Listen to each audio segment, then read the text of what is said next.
Finally guys आज हम बात करने वाले हैं कि 12th क्लास के बाद हम क्या कर सकते हैं।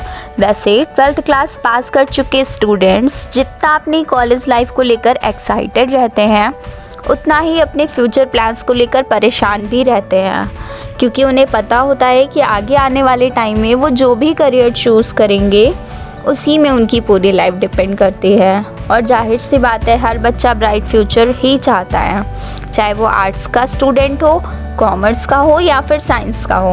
और अगर बात करें साइंस स्टूडेंट्स की तो उन्हें मिलने वाला बेस्ट बेनिफिट यह है कि वो नॉन साइंस करियर के लिए भी एलिजिबल होते हैं।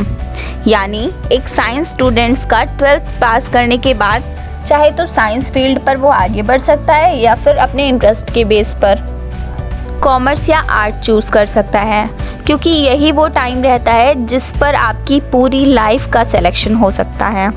तो चलिए जानते हैं 12th के बाद अवेलेबल कोर्सेज हमारे लिए कौन कौन से रहते हैं। 12th के स्टूडेंट्स के पास मेजर कोर्सेज पीसीबी और पीसीएम हुआ करते हैं, इसलिए इसके अकॉर्डिंग कोर्सेज के बारे में हम जानते हैं। 12th क्लास के स्टूडेंट के पास में 12th क्लास पीसीबी से पास हुए स्टूडेंट्स के लिए कुछ पॉपुलर कोर्सेज की अगर बात करें तो उसमें आते हैं बैचलर ऑफ मेडिसिन और बैचलर ऑफ सर्जरी, यानी कि एमबीबीएस जिसे हम बोलते हैं। एक सर्टिफाइड डॉक्टर बनने के लिए आप एमबीबीएस की डिग्री ले सकते हैं, जो कि ग्रेजुएशन लेवल की डिग्री मानी जाती है। इसकी ड्यूरेशन 5 साल की होती है, जिसमें 1 साल की इंटर्नशिप भी शामिल होती है। इस कोर्स में एडमिशन के लिए आपको इंटरव्यू टेस्ट भी क्लियर करना होगा। सेकंड पे आता है हमारा बैचलर ऑफ डिजिटल सर्जरी, यानी कि बीडीएस, जो कि हमारा 5 ईयर ड्यूरेशन का ही होता है और इसमें 1 साल की इंटर्नशिप भी शामिल होती है और ये हमारा सेकंड मोस्ट पॉपुलर कोर्स में माना जाता है। देन थर्ड पे हमारा आता है बीएससी साइंस से, यानी कि नॉन मैथ सब्जेक्ट्स जिसे हम बोल सकते हैं। ये हमारा 3 साल का होता है। साइंस स्टूडेंट्स के द्वारा चूज़ किए जाने वाले मोस्ट पॉपुलर कोर्सेज में बीएससी भी शामिल है, जिसमें BSc biology, BSc geology, BSc microbiology, BSc botany, BSc biomedical, BSc in forensic science, BSc in nutrition जैसे बहुत सारे कोर्सेज और भी बहुत सारे ऑप्शंस ऑफर किए जाते हैं। इस कोर्स की ड्यूरेशन 3 साल की होती है। इसके बाद अगर हम बात करें पीसीएम से क्लियर करने वाले स्टूडेंट्स के बारे में, तो पीसीएम से क्लियर करने वाले स्टूडेंट्स के लिए कौन कौन से बेस्ट कोर्सेज अवेलेबल रहते हैं, आज हम उनकी बात करने वाले हैं। तो इसमें हमारा फर्स्ट है bachelor of technology and bachelor of engineering, यानी बीटेक और बीई। पीसीएम स्टूडेंट्स के लिए बीटेक और बीई जैसे कोर्सेज मोस्ट पॉपुलर कोर्सेज में गिने जाते हैं। सेकंड पे हमारा आता है बैचलर इन कंप्यूटर एप्लीकेशंस, यानी आईटी एंड सॉफ्टवेयर।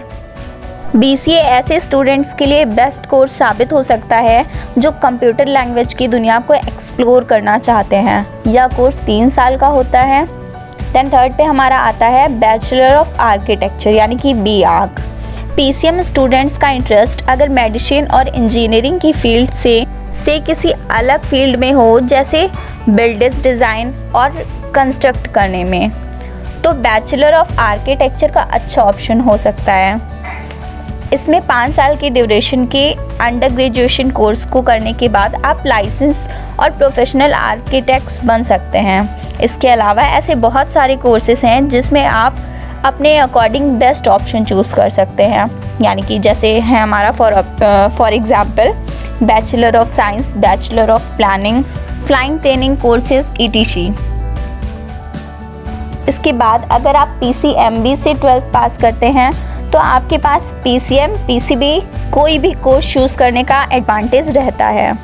तो ये थी हमारी साइंस स्टूडेंट्स के लिए एडवाइसेस कि हम जो 12th क्लास के स्टूडेंट्स रहते हैं वो 12th क्लास पास करने के बाद अगर वो साइंस से पास करते हैं तो उनके पास में आगे कौन कौन से ऑप्शंस रहते हैं। तो ये हमारे कोर्सेज थे जो हम आगे चूज़ कर सकते हैं। और इसी के साथ मैं अपनी बात समाप्त करती हूँ। हमारी नेक्स्ट वीडियो बहुत ही जल्दी आने वाली है कॉमर्स और आर्ट्स स्टूडेंट्स के लिए। So thank you guys. अच्छा लगे तो प्लीज़ लाइक शेयर कमेंट्स करना ना भूलें। एंड चैनल पे आए हैं, नए हैं तो प्लीज़ सब्सक्राइब ज़रूर करें। Thank you.